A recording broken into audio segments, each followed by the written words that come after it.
નમસ્કાર મિત્રો, મની નાઇનના ખાસ ન્યૂઝ બુલેટિન મની ટાઈમમાં તમારું સ્વાગત છે. હું છું દીપાલી. દિવાળીમાં બાઇક કે સ્કૂટર ના ખરીદ્યું હોય તો અત્યારે સસ્તામાં ખરીદવાની તક છે. ટુ વ્હીલર પર 2500થી 50,000 રૂપિયા સુધીનું ડિસ્કાઉન્ટ મળી રહ્યું છે. તહેવારો બાદ વેચાણ ઘટી ન જાય તે માટે ટુ વ્હીલર કંપનીઓ 31 ડિસેમ્બર સુધી ડિસ્કાઉન્ટ સહિતની ઓફર લાવી છે. એથર એનર્જીએ 24,000 રૂપિયાનું ડિસ્કાઉન્ટ જાહેર કર્યું છે. ઓલા ઇલેક્ટ્રિકે 20,000 રૂપિયાનું, જ્યારે ટીવીએસે 10,000 રૂપિયાનું ડિસ્કાઉન્ટ જાહેર કર્યું છે. હોન્ડા તેની શાઇન, એક્ટિવા અને હોર્નેટ પર 5,000 રૂપિયાનું, જ્યારે હીરો મોટોકોર્પ તેની સ્પ્લેન્ડર, ડેસ્ટિની અને પેશન પર 11,500 રૂપિયાનું ડિસ્કાઉન્ટ આપી રહી છે. કાવાસાકીએ તેની વોલ્કન બાઇક પર સૌથી વધુ 50,000નું ડિસ્કાઉન્ટ જાહેર કર્યું છે. તો સુઝુકી મોટરસાઇકલે 7,000 સુધીનું કેશબેક અને 15,000 સુધીની એક્સચેન્જ ઓફર લોન્ચ કરી છે. સોનાના ભાવમાં તોતિંગ ઉછાળો આવ્યો છે. અમેરિકન ફેડરલ રિઝર્વની ટિપ્પણી બાદ ગોલ્ડમાં $50નો વધારો થયો છે અને કિંમત 2.6% વધીને પ્રતિ ઓન્સ $2,030 પહોંચી ગઈ છે. ભારતમાં પણ સોનાના ભાવમાં તેજી જોવા મળી છે. કિંમતમાં $1,500નો વધારો થયો છે. મલ્ટી કોમોડિટી એક્સચેન્જ MCX પર સોનાનો વાયદો $1,500 વધીને $62,646 બોલાયો છે. સોનાની સાથે ચાંદી પણ ચમકી ગઈ છે. વૈશ્વિક સ્તરે ચાંદીની કિંમત 6% વધી છે, જ્યારે ભારતમાં ચાંદીનો ભાવ $3,800 વધીને પ્રતિ કિલો $75,319 પહોંચ્યો છે. 2024માં સોનું વૈશ્વિક સ્તરે $2,100થી $2,400ની રેન્જમાં રહેવાની શક્યતા છે, ત્યારે ભારતમાં સોનાનો ભાવ 65,000થી 70,000ની વચ્ચે રહી શકે છે. દેશના પાટનગરમાં CNG મોંઘો થયો છે. દિલ્હી NCRમાં 3 સપ્તાહમાં બીજી વખત CNGની કિંમત વધી છે.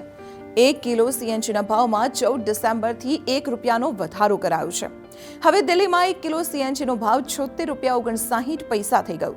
નેશનલ કેપિટલ રીજન એટલે કે NCRના શહેરોમાં નોઈડા, ગ્રેટર નોઈડા અને ગાઝિયાબાદનો સમાવેશ થાય છે અને ત્યાં પણ CNG મોંઘો થયો છે. નોઈડામાં 1 કિલો CNGની કિંમત ₹82.20, જ્યારે ગાઝિયાબાદ અને ગ્રેટર નોઈડામાં ₹81.20 થઈ ગઈ છે. ગુરુગ્રામમાં CNGનો ભાવ ₹83.62 છે. દિલ્હી NCRમાં CNGનું સપ્લાય કરવાનું કામ ઇન્દ્રપ્રસ્થ ગેસ નામની કંપની કરે છે. કંપનીએ ચાલુ વર્ષે ચોથી વખત ભાવ વધાર્યા છે.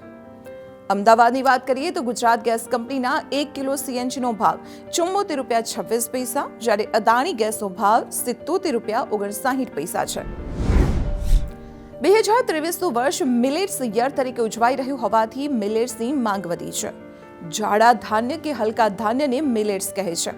તેમાં જવાર, બાજરો, રાગી, રાજગરો, કોદરી, ડાંગ, વરી, ચેનો, સામો વગેરેનો સમાવેશ થાય છે. નાણાકીય વર્ષ 2022-23માં પૂરા થયેલા 5 વર્ષમાં મિલેટ્સની માંગ વધવાથી નિકાસમાં 37% ઉછાળો આવ્યો છે. મિલેટ્સની નિકાસ છેલ્લા 5 વર્ષમાં વધીને $5.71 કરોડ પહોંચી છે. ચાલુ નાણાકીય વર્ષમાં એપ્રિલથી સપ્ટેમ્બર 2023 દરમિયાન લગભગ $3 કરોડ મિલેટ્સની નિકાસ થઈ ચૂકી છે. મિલેટ્સની માંગ વધવાની સાથે તેની કિંમતમાં પણ વધારો થયો છે. મિલેટ્સ આધારિત નાસ્તા અને પેકેટ ફૂડ લોન્ચ થવાથી ભાવ 100% સુધી વધી ગયા છે. મિલેટ્સમાંથી બનેલા પાસ્તા અને નૂડલ્સ બજારમાં આવી ગયા છે. સરકાર પણ પ્રચાર અને પ્રસાર કરી રહી હોવાથી સુખી સંપન્ન લોકોમાં મિલેટ્સ આધારિત બ્રેકફાસ્ટનો ટ્રેન્ડ જોવા મળી રહ્યો છે. પ્રોપર્ટી માર્કેટમાં તેજી છે. મોટા શહેરોમાં ઘર ચપોચપ વેચાઈ રહ્યા છે.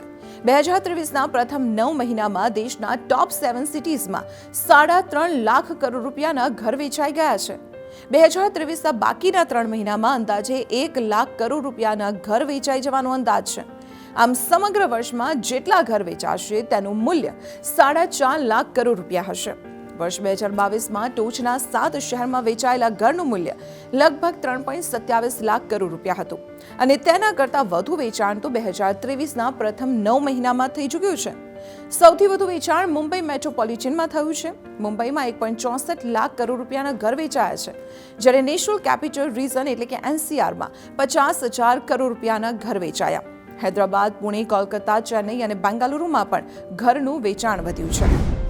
તો આજના બુલેટિનમાં બસ આટલું જ. ફરી મળીશું આવી મહત્વની ખબરો સાથે. ત્યાં સુધી જોતા રહો મની નાઇન. અને હા, આવી જ રસપ્રદ માહિતી મેળવવા માટે અમારી એપ ડાઉનલોડ કરવાનું ના ભૂલતા.